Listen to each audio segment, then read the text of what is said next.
अस्सलाम वालेकुम मेरे समझदार पाकिस्तानियों। मेरा नाम रेहान तारिक है और आप मेरा यूट्यूब चैनल और फेसबुक पेज देख रहे हैं। करोड़ों दरूद आका दो जहां नबी मेहरबान मोहम्मद मुस्तफ़ा सल्लल्लाहु अलैहि वसल्लम पर। इस दुआ और इस उम्मीद के साथ इस व्लॉग का आगाज़ करते हैं कि अल्लाह रब्बुल इज़्ज़त इस मुल्क के फैसला साजों के दिलों में समझदार पाकिस्तानियों के लिए नरमी पैदा कर दे। एक अहम शख्सियत chief of the army staff general Asim Munir को एक बड़ा मशवरा दे रही है, और ये मशवरा एक ऐसे वक्त पे दिया जा रहा है जब मुक़्तदरा बहुत नाराज़ हो गई है, बहुत नाराज़ रहती है, और उसे पसंद नहीं है कि जिस अंदाज में तज्जिए किए जाते हैं, जिस अंदाज में डिजिटल मीडिया क्रिटिसाइज करता है, मुक़्तदरा के ऊपर इस्टेब्लिशमेंट पर तनकीद होती है, मुक़्तदरा को ये तनकीद एक आंख नहीं भाती है, और वो ये समझते हैं कि ये जो आवाज़ें उठ रही हैं, ये असल में डिजिटल दहशत गर्दी हैं। ये जो डिजिटल मीडिया है, ये डिजिटल मीडिया नहीं, ये शैतानी मीडिया है। मुक़्तदरा और अवाम के माबैन भी खलीज बढ़ता चला जा रहा है। अब एस्टैब्लिशमेंट और अवाम के माबैन पैदा होने वाली इस स्पेस को कैसे कम किया जा सकता है, ये मशवरा कौन दे रहा है और कहने वाला कौन है और क्या कह रहा है, ये तमाम तो डिटेल्स आपके सामने रखेंगे। और फिर chief of the army staff जो है आसिम मुनीर, क्योंकि दौरे चीन पे हैं और शहबाज शरीफ अपनी कैबिनेट के अहम वज़रा के हमरा चीन में हैं, और शहबाज शरीफ और जनरल आसिम मुनीर की कुछ तस्वीर भी वायरल हो रही हैं। अब इन तस्वीर को खुद वायरल करके, खुद फैला के एक मैसेज है जो दिया जा रहा है, वो पैगाम भी मैं आपके सामने रखता हूँ। लेकिन उससे पहले बताऊँ कि एफआईए की जो 55 मिनट की इंटेरोगेशन है इमरान खान साहब से मुतनाज़ ट्वीट के मामले पे, उस पे क्या अहम मामलात सामने आए हैं। एक तो इमरान खान साहब सबसे पहले जो कहते हैं 55 मिनट की इस गुफ्तगू के अंदर कि ये ट्वीट मेरे कहने पर हुई, इसको ऑन करते हैं कि बिल्कुल मैंने कहा, और वो कहते हैं कि मैं अपनी लीगल टीम से कहता हूँ और फिर बात सोशल मीडिया तक पहुँचती है। लेकिन as far as this particular tweet is concerned, तो इस पे वीडियो को वो कहते हैं मैंने देखा नहीं था, अगर देखता तो शायद इसका कुछ हिस्सा तब्दील कराने का कह देता। तीसरी इंपॉर्टेंट बात जो इस 55 मिनट की इंटेरोगेशन में हुई है, वो कहते हैं कि हमारा मकसद 1971 और आला आज के हालात का मवाजना करना है। और फिर वो ये कहते हैं, एफआईए को उल्टा कह रहे हैं कि सबसे पहले तो एफआईए मुझसे माफ़ी मांगे कि एफआईए ने मुझ पर साइफर केस बनाया, एफआईए को मुझसे माफ़ी मांगनी चाहिए। फिर वो कहते हैं कि जो कर रहे हैं मुल्क की सलामती और वकार के लिए कर रहे हैं। तो इमरान खान साहब की जो 55 मिनट की इन्वेस्टिगेशन और उसमें उनके दिए गए जवाबात हैं, उसका लुबे लुबाब ये है कि उल्टा एफआईए उनको माफ़ी मांगने का या एफआईए उनके अगेंस्ट पर्चा दर्ज करने का कह रही है, वो एफआईए से माफ़ी का मुतालबा कर रहे हैं। यानी इमरान खान साहब तो इस्टेब्लिशमेंट, हुकूमत, इक़दामात, केसेस सब पर भारी पड़े हुए दिखाई देते हैं। लाइक अ कॉर्नर टाइगर, जिसकी हमेशा वो मिसाल देते हैं कि कॉर्नर टाइगर के पास तो कुछ भी खोने के लिए, यानी ही हैज़ नथिंग टू लूज़, तो इसलिए वो बड़ी दीदा दिलेरी के साथ फ्रंट फुट पर निकल कर खेल रहे हैं। अच्छा, अब chief of the army staff जो है आसिम मुनीर और शहबाज शरीफ साहब की जो तस्वीर वायरल हो रही है, उससे पूरा नून लीगी कैंप एक तासुर देने की कोशिश कर रहा है, और वो तासुर ये दे रहे हैं कि ये सेम पेज है और ये हाइब्रिड प्लस गवर्नमेंट है। फौज के और इस वक्त की हुकूमत के मिसाली ताल्लुकात हैं। पहली तस्वीर great hall of the people में जिस वक्त इस्तकबालिया तकरीब ली जियांग जो चाइना के वजीर आजम हैं, उन्होंने मुदू किया, तो उसमें chief of the army staff बड़ी लग्जरी गाड़ी में से निकलते हैं, और फिर शहबाज शरीफ साहब भी उसी गाड़ी से बरामद होते हैं। उनकी वॉक को कहा जाता है कि क्या स्टाइल है, क्या वॉक है, और क्या हम आहंगी है, क्या सेम पेज है, क्या गुफ्त शनीद हो रही है। दूसरी जो दोनों तरफ के वफूद की सतह पर का तबादला ख्याल हो रहा था, उसके कुछ विजुअल्स वायरल होते हैं, तो उस मुतालिक कहा जाता है कि देखिए, और फिर क्रिटिसिज्म ये होता है कि जो डिफेंस मिनिस्टर है वो एक सीट छोड़ के बैठे हुए हैं और वजीर आजम के साथ ही chief of the army staff बैठे हुए हैं, इस पर क्रिटिसिज्म भी होता है। लेकिन फिर हाइब्रिड रजीम और मिसाली ताल्लुकात की बात की जाती है। अब एक और तस्वीर खासी वायरल हो रही है जिसके अंदर शहबाज शरीफ साहब लीड कर रहे हैं,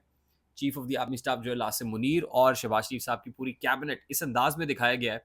कि उसमें ज़रा वज़ीर दिफ़ा आगे हैं। यानी लग ये रहा है कि पहली जो तस्वीर आई जिसमें वज़ीर दिफ़ा एक कुर्सी छोड़ के बैठे हुए थे, अब जो तस्वीर शाया की गई है उसमें वज़ीर दिफ़ा को थोड़ा आगे दिखाया गया है, जनरल आसिम मुनीर को उनसे पीछे दिखाया गया है, उनके साथ ही इसहाक डार साहब को, डिप्टी प्राइम मिनिस्टर को दिखाया गया है,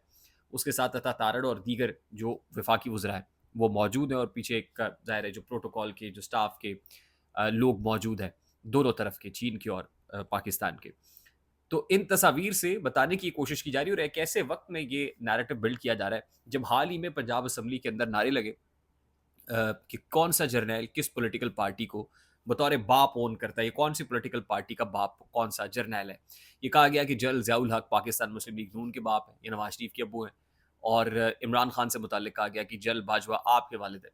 यानी इस तरह की बातें हो रही हैं, और एक ऐसे वक्त में पूरा नून लीगी जो मीडिया सेल है وہ یہ ثابت کرنے پر تلا ہوا ہے. تحریک انصاف کی حکومت تھی تو وہ یہ ثابت کرتے تھے کہ یہ مثالی تعلقات ہے, سیم پیج کی حکومت ہے, ہائبرڈ رجیم ہے. اب پاکستان مسلم لیگ نون کی حکومت ہے تو یہ ثابت کرنے پر تلے ہوئے ہیں کہ یہ ہائبرڈ رجیم ہے, یہ سیم پیج کی حکومت ہے, یہ مثالی تعلقات ہیں, اور یہی سیم پیج ہے, یہی مثالی تعلقات ہیں, یہی ہائبرڈ گورنمنٹس ہیں جنہوں نے ملک میں ڈیموکریسی کو میری دانش میں بہت نقصان پہنچایا ہے, جس کی وجہ سے ادارے کی غیر معمولی جو انٹرفیرنس ہے سیاست کے اندر وہ ہو گئی ہے, جس کی وجہ سے ادارے انٹروین کر رہے ہیں, جس کی وجہ سے جو سویلین سپریمیسی ہے وہ کمپرومائز ہو رہی ہے. خیر, قطع نظر اس بات سے اب ہماری مقتدرہ یا اسٹیبلشمنٹ اس پر خاصی نالہ رہتی ہے کہ ان سے متعلق جو کرٹیسزم ہوتا ہے وہ ٹھیک نہیں ہوتا, بہت ساری چیزیں غلط نکلتی ہیں. ٹھیک ہے, کسی حد تک ان کا یہ ریزرویشن کے تحفظات جائز بھی ہوں گے, لیکن سوال یہ ہے کہ ہو کیوں رہا ہے. آج سہیل وڑائچ صاحب نے, سینئر صحافی ہیں, تجزیہ کار ہیں, کالمسٹ ہیں, انہوں نے جو کالم لکھا ہے اس میں ایک مشورہ chief of the army staff جو عاصم منیر کو دیا ہے. میں چاہتا ہوں کہ وہ ان کے کالم سے وہ اقتباس آپ کے سامنے پڑھ کر رکھوں کہ وہ کیا کہہ رہے ہیں. وہ کہتے ہیں جی کہ ہماری مقتدرہ اپنا موقف آئی ایس پی آر یعنی شعبہ تعلقات عامہ جو پاک فوج کا ہے اس کے ذریعے بیان کرتی رہی ہے. یعنی اسٹیبلشمنٹ ہمیشہ اپنا version I S P R کی ایک پریس ریلیز آتی ہے اس کے ذریعے سے بیان کرتی رہی ہے, مگر روایت یہی تھی کہ سینئر ایڈیٹرز اور اینکرز کو خود بلا کر آرمی چیف بریفنگ دیتے تھے اور ہر طرح کے سوالات کا سامنا بھی کرتے تھے. اب یہ سلسلہ بھی موقوف کر دیا گیا ہے. اب میڈیا مکمل اندھیرے میں ہے کہ مقتدرہ یا اس کے سربراہ چاہتے کیا ہے. مقتدرہ یا chief of the army staff جو عاصم منیر کیسے ہیں, کیا سوچتے ہیں, ان کا ویژن کیا ہے, اس پر تبصرہ تو تب ہوتا نا جب ان کو قریب سے دیکھنے کا, ان سے بات کرنے کا, گفت و شنید کرنے کا, ان کو پرکھنے کا موقع ملتا. لیکن وہ کہتے ہیں اسٹیبلشمنٹ اور میڈیا کے درمیان ایک بہت بڑا خلا آ گیا ہے اور براہ راست جو ہے میڈیا کو chief of the army staff تک یا مقتدرہ کی ٹاپ لیڈرشپ تک رسائی نہیں دی جا رہی. یہی خلا اگر رہے گا تو عوام اور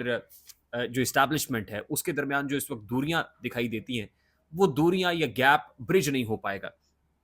اب یہ مشورہ ایک ایسے موقع پر دیا جا رہا ہے جب chief of the army staff جو عاصم منیر, یہی مشورہ مجیب الرحمان شامی صاحب کی جو ملاقات تھی عاصم منیر صاحب سے, اس میں بھی وہ دیتے رہے ہیں کہ آپ ذرا جرنلسٹ سے ملیں, اینکر سے ملیں, صحافیوں سے ملیں, بتائیے کہ اسٹیبلشمنٹ یا آپ چاہتے کیا ہے. کچھ لوگ یہ کہتے ہیں کہ وہ شاید میڈیا سے ذرا ہچکچاتے ہیں, ریلکٹنٹ ہیں, شرماتے ہیں. عاصم منیر صاحب اس طرح سے میڈیا کو فیس نہیں کرتے جیسے جل باجوہ کرتے تھے, جل باجوہ کا انٹریکشن تھا. اب یہ کوئی پالیسی حکمت عملی ہے, کوئی یعنی پالیسی سطح کی حکمت عملی ڈیولپ کی ہوئی عاصم منیر صاحب نے اور پاک فوج نے, آئی ایس پی آر نے, کیا اس میں کوئی تبدیلی بھی آ سکتی ہے؟ اور پھر دیکھنا یہ ہے کہ کیا یہ جو مقتدرہ کا گیپ ایک بن رہا ہے, اس گیپ کو برج کرنے میں کیا واقعی مقتدرہ یا اسٹیبلشمنٹ یا سپہ سالار آنے والے دنوں میں اپنی اسٹریٹجی کو ری وزٹ کریں گے, اور اگر ری وزٹ کرتے ہیں تو کیا بلا کے, اور پھر ظاہر ہے میڈیا ایک بہت بڑا ٹول ہے جو ان کے اس ویژن کو پروپیگیٹ کر سکتا ہے, کیونکہ بہت ساری چیزیں جب خلا میڈیا اور مقتدرہ کے مابین بھی ہوگا تو غلط چیزیں کوٹ ہو جاتی ہیں اور اس پر پھر ان کو اعتراض ہوتا ہے کہ جی یہ بات ایسی تو تھی نہیں. تو میرا خیال ہے کہ مشورہ مناسب ہے, اس مشورے کو مان لینا چاہیے اور اس گیپ کو برج کرنا چاہیے. آئی ہوپ میری بات آپ تک پہنچی ہوگی, اگر پہنچ جائے تو ویڈیو کو لائک اور شیئر کرنا مت بھولیے گا. چینل پہ نئے ہیں تو چینل کو سبسکرائب کر لیجیے گا, بیل آئیکن ضرور دبائیے گا. مجھے ریحان طارق کو اجازت دیجیے, اپنا بہت سارا خیال رکھیے گا. السلام علیکم.